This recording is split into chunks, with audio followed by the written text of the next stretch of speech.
पाकिस्तान और अफगानिस्तान के ताल्लुकात शुरू दिन से ही उतार चढ़ाव का शिकार रहे हैं। पाकिस्तान की कुर्बानियों के बावजूद जो भी अफगान हुकूमत आई, उसने अपने मसाइल का जिम्मेदार पाकिस्तान को ही करार दिया। क्या आने वाले वक्त में पाक अफगान ताल्लुकात में मिसाली बेहतरी आ सकती है? आइए जानते हैं आज के इस वीडियो रिपोर्ट में।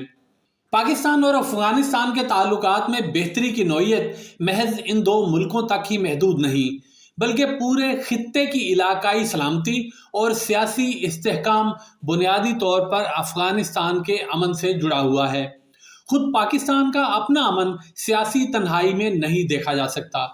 पाकिस्तान को बराह रास्त अफगानिस्तान के हालात में मौजूद बिगाड़ से अपने दाखिली इस्तेहकाम में कई तरह के चैलेंजेस का सामना है। एक बड़ा संगीन नौयत का मसला बदएतमादी का भी है, क्योंकि जब मुल्कों में आगे बढ़ने और हालात की दुरुस्ती के लिए बदएतमादी की फ़ज़ा गालिब हो जाए तो बेहतरी के इम्कानात भी महदूद हो जाते हैं। पाकिस्तान का मसला ये है कि अफ़गानिस्तान खुद अपने लिए कितना अमन पैदा कर सकता है। इससे ज़्यादा हमारा मसला ये है कि अफ़गानिस्तान में अमन हो। जो लोग ये समझते हैं कि पाकिस्तान अफ़गानिस्तान के दाखिली अमन का ख्वाहिशमंद नहीं, तो ये दुरुस्त तजिया नहीं हो सकता।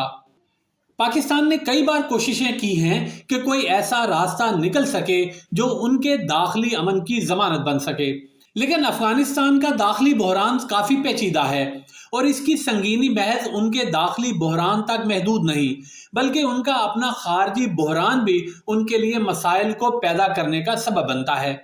पाकिस्तान और अफगानिस्तान का मसला ये है कि जो लोग ये समझते हैं कि महज इल्ज़ाम तराशियों, गुस्से और नफरत समेत इंतशार की सियासत करके हम कोई बेहतरी का इम्कान पैदा कर सकते हैं, तो वो भी गलती पर हैं, क्योंकि माजी में ताकत के जोर पर अफगानिस्तान के मसाइल का हल नहीं निकल सका। अफगानिस्तान जनूबी और वस्ती एशिया के दरमियान अहम जोग्राफियाई, तिजारती और ट्रांजिट रूट है। वो अरबों डॉलर के गैर इस्तेमाल शुदा मादनी वसाइल का मालिक भी है, लेकिन दहाइयों पर मुहित खाना जंगी और गैर मुल्की ताकतों की यलगार ने अफगानिस्तान को एक तबाहाल मुल्क में तब्दील कर दिया है।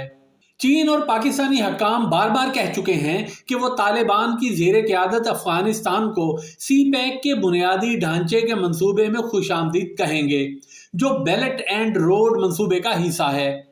अफगानिस्तान से अमरीकी इनखला और तालिबान की कामयाबी की वजूहात कुछ भी हों, मगर पाकिस्तान के किरदार को नज़रअंदाज नहीं किया जा सकता। अफगानिस्तान में जब से तालिबान बरसरे इक़्तिदार आए हैं, वो अक़वाम आलम में अपने आप को ताहाल काबिल कबूल नहीं बना सके। इसकी वजह से अफगानिस्तान मुआशी और कारोबारी जकड़बंदियों का शिकार है।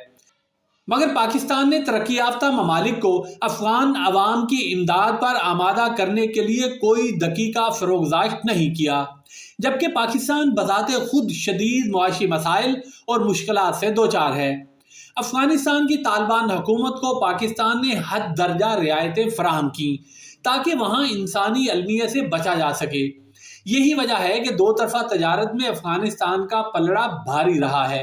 अब दो तरफा तजारत में तवाज़ुन पैदा हो रहा है, लेकिन जवाब में पाकिस्तान को कुछ अच्छा सिला नहीं मिला। अफगानिस्तान की सरजमीन मुसलसल पाकिस्तान के खिलाफ इस्तेमाल होती चली आ रही है। यही वजह है कि पाकिस्तान को हाल ही में बाज़ इक़दामात करने पड़े कि एहसान फरामोशी की भी आखिर कोई हद होती है, लेकिन आए रोज़ नित नए इंकशाफात दंग कर देने वाले हैं। सऊदी अरब में पाकिस्तान के जाली पासपोर्ट पर 12,000 अफगानी पकड़े जा चुके हैं। तहकीकात होनी चाहिए कि अफगान शहरी पाकिस्तान का जाली पासपोर्ट इतनी आसानी के साथ कैसे बनवा लेते हैं और फिर दुनिया भर में पाकिस्तान को क्यों बदनाम करते हैं।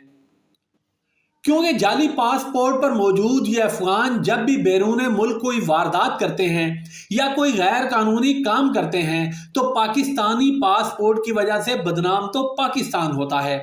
ऐसे लोगों का मुकम्मल कला कमा ही दोनों मुल्कों के फ़ायदे में है, और जब तक अफगानिस्तान अपनी ज़मीन को पाकिस्तान के खिलाफ इस्तेमाल होने से रोकना यकीनी नहीं बनाता, तो दोनों मुल्कों के दरमियान पायदार अमन कायम होना एक ख्वाब ही रहेगा और दोनों मुल्कों के दरमियान ताल्लुकात भी उतार चढ़ाव का शिकार ही रहेंगे।